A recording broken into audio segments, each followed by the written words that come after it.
Baik, sebelumnya perkenalkan, nama saya Darmain Setiawan dengan NPM 2216051078.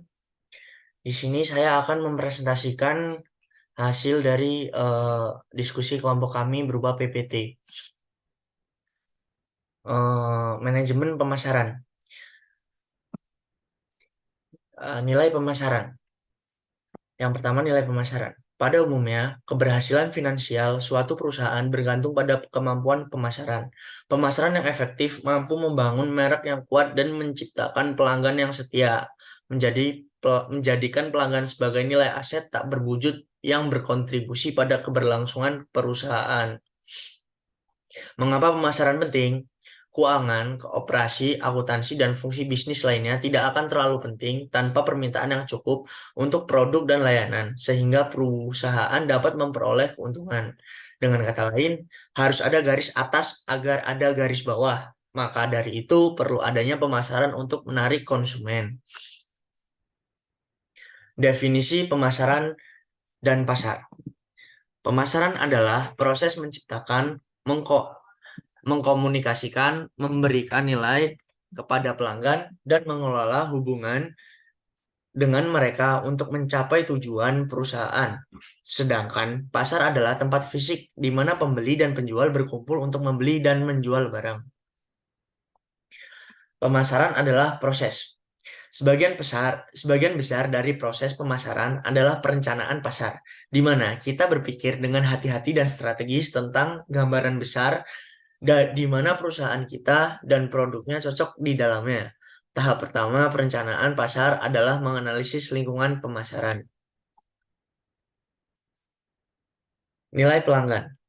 Pentingnya memberikan produk atau layanan yang bermanfaat dan relevan bagi pelanggan, menciptakan hubungan jangka panjang dengan pelanggan berdasarkan nilai yang diberikan. Kebutuhan, keinginan, dan permintaan. Kebutuhan yaitu kebutuhan manusia meliputi kehendak dasar manusia, seperti makanan, air, tempat tinggal. Keinginan. Sedangkan keinginan adalah kebutuhan yang diarahkan pada objek tertentu yang dapat memuaskan keinginan. Dan yang terakhir permintaan yaitu keinginan yang didukung oleh kemampuan untuk niat membeli. Lanjut, nilai pasar. Pemahaman nilai pasar, pelanggan membeli produk atau layanan karena mereka percaya akan mendapatkan nilai yang lebih tinggi daripada harga yang mereka bayar.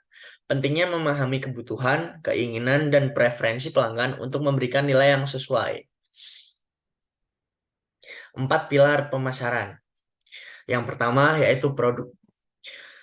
Di sini, produk itu menyediakan produk atau layanan yang memenuhi kebutuhan dan keinginan pelanggan. Yang kedua, harga. Menentukan harga yang sesuai dengan nilai yang diberikan kepada pelanggan. Yang ketiga, tempat.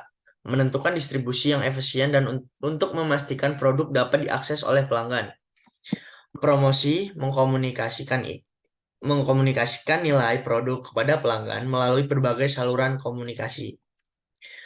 Evolusi pemasaran. Evolusi pemasaran adalah istilah yang digunakan dari hasil pemikiran dan pengamatan mengenai adanya perubahan kondisi pemasaran. Perubahan tersebut terjadi karena perubahan zaman yang dinamis dan kebiasaan masyarakat dalam menjalani kebiasaan. Evolusi pemasaran bergerak melalui 4 era, yaitu the production era, the sales era, relationship era, triple bottom, and line era. Faktor evolusi pemasaran. Yang pertama yaitu teknologi, yang kedua globalisasi, dan yang ketiga tanggung jawab sosial. Terima kasih. Bila ada kata yang salah, saya mohon maaf. Wabillahi taufiq wal hidayah. Wassalamualaikum warahmatullahi wabarakatuh.